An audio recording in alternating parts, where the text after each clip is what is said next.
Blasters ആരാധകർക്ക് ആശ്വസിക്കാം.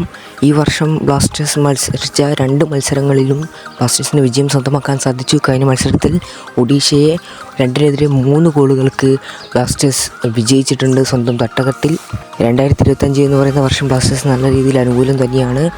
നല്ല രീതിയിൽ ബ്ലാസ്റ്റേഴ്സിന് കളിക്കാനും വിജയിക്കാനും സാധിക്കുന്നുണ്ട്.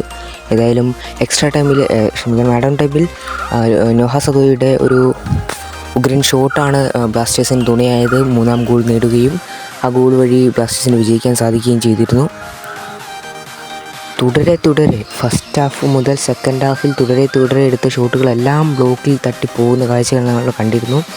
എന്നാൽ ക്ഷമയെന്ന വാക്ക് ഇവൻ്റെ കിതാബിൽ ഇല്ല. അതുമൂലം അദ്ദേഹം ട്രൈ ചെയ്തുകൊണ്ടേയിരുന്നു. അവസാനം ആ പരിശ്രമം വിജയിച്ചു. ആ പരിശ്രമത്തിൻ്റെ ഫലമായി ബ്ലാസ്റ്റേഴ്സിന് വിജയം സ്വന്തമാക്കാൻ സാധിച്ചു.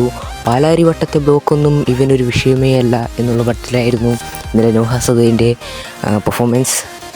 ഏതായാലും എടുത്തു പറയേണ്ടത് ഒരു ടീം വർക്ക് തന്നെയാണ്. അപ്പോഴും ഡിഫൻസിലെയും ഗോളിയുടെയും പിഴവ് മൂലം 2 ഗോൾ കൺസീഡ് ചെയ്യേണ്ടി വന്നു. അത് വലിയൊരു പിഴവ് തന്നെയാണ്. ആ പിഴവുകൾ ഇല്ലായിരുന്നെങ്കിൽ 3-0 വിജയിക്കാൻ സാധിച്ച ഒരു മത്സരമായിരുന്നു ആ മത്സരം.